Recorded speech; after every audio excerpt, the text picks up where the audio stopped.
to the end of all the problems facing us that will enable all of us to observe our religious obligations and duties in a peaceful manner.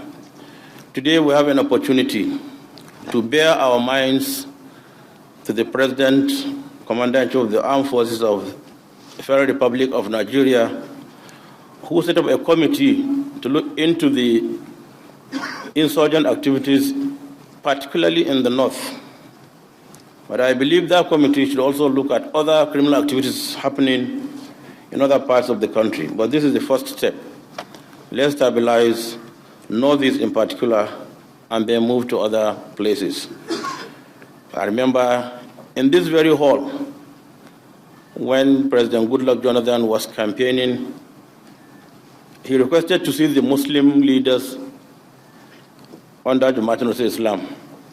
It was in this very hall we listened to what he wanted to see us for.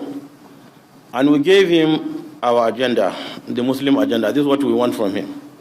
Now, whether he has done what we wanted from him or not is a different thing altogether, because we have not really sat down to articulate such positions because of the so many insecurity problems that came up. It's high time for us, either at this forum or any other, let's evaluate the position of Islam and Muslim in this country. Have we been treated fairly or not? If we have not been treated fairly, then we wake up and say, well, look, put it down. This is what we want as Muslims in this country, and nothing more. And other than religious matters, the former Economic and Financial Crimes Commission chairman, Mr. Nuhu Ribadu, has been speaking on the high rate of corruption in the country, despite clear-cut cases where he believes government should have acted to show its commitment to fight graft. At a pre-Ramadan lecture in Lagos, Mr. Ribadu said 10 months after a report on the need for transparency in the oil sector was released, nothing has been done to implement the recommendations. For over a decade now, the University of Lagos Muslim alumni has kept faith with hosting this program, the annual pre-Ramadan lecture. Ramadan, representing the lunar month during which Muslims around the globe fast, is thought not to be a period of fast alone, but of increased worship and good deeds.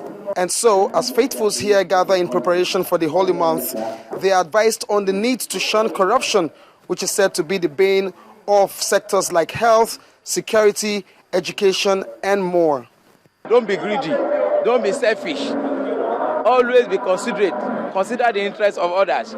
Don't misappropriate what does not belong to you. And even in the midst of plenty, try and share with other people so that people can be reasonably comfortable and all of us can live in peace.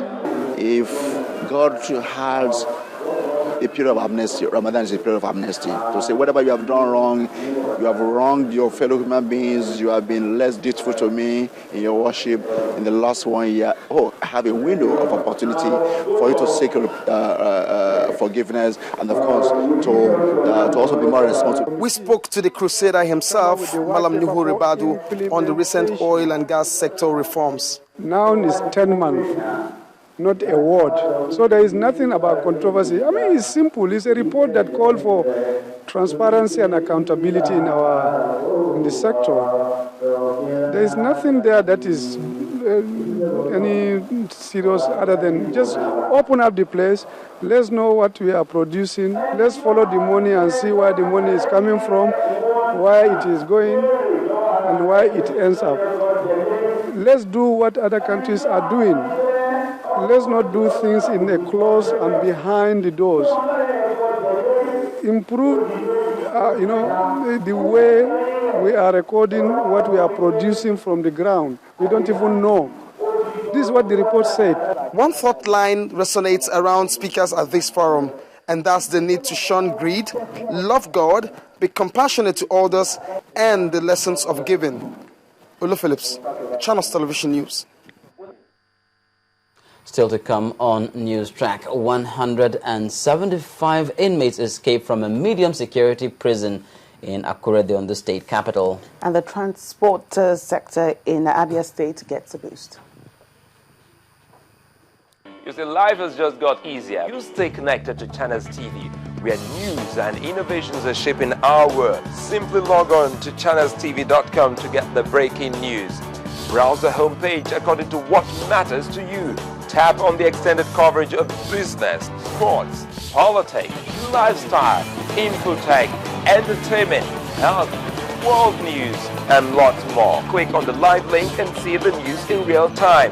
Do you want to watch the latest video of the day? It's just a click away. Friend us on Facebook, YouTube, follow us on Twitter, Google+, participate in Channels TV poll, and share your comments. It's a website you can talk to.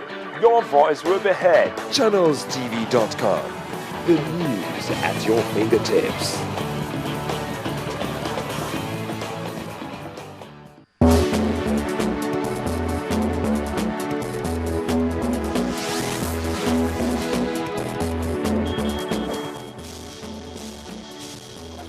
Welcome back. All our top stories and our programs can be found on our website, channelstv.com, and on youtube.com/channelsweb. Visit m.channelstv.com to view us live on an iPad, iPhone, or BlackBerry if you're on the go. You can also download the Channels TV app for Android and Nokia 920 devices from the respective stores.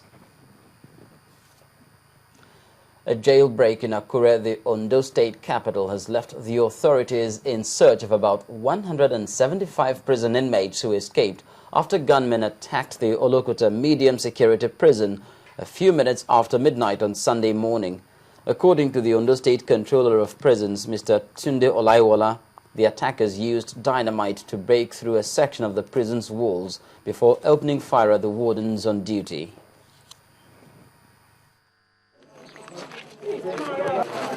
The gaping hole through which 175 inmates of the Olokuta medium security prison Akure fled to freedom. Bullet holes in the metal doors and shell casings strewn all over tell the story of a daring and violent prison invasion from outside. They came with explosives and guns. And, it's an unusual attack. We had one who's in hospital right now. The attackers had evidently stormed the prison's premises, blasting away the padlocks securing the gates. They then used improvised explosive devices to blow a hole just below the metal bars of the window. Prison officials demonstrate how the convicts climbed through. The police spokesperson says the incident is being investigated. I'm assuring you that the top security agents will meet, and I know that they will be brought to book by grace of God. Nobody was killed. The incident has nothing to do with terrorists or Boko Haram. It's just a jailbreak. It's a mystery how armed men so easily overran a secure correctional facility and freed such a large number of inmates with little or no resistance. While the prisoners are on the run here in Lagos State, the task force has arrested over 160 persons it describes as miscreants during a raid under the Oshodi Bridge in Lagos.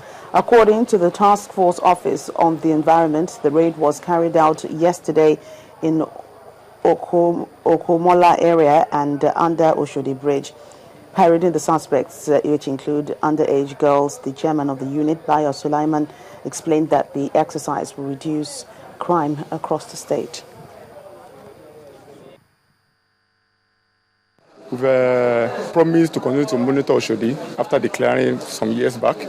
And since January this year, we realized there's increase in the number of miscreants. They want to start their whole behavior of snatching bags, telephones, cutting females' earrings. So we now started the operation immediately. We left the office around past 12, between 1 and 2 o'clock in the morning. We were able to arrest 166 because of the number.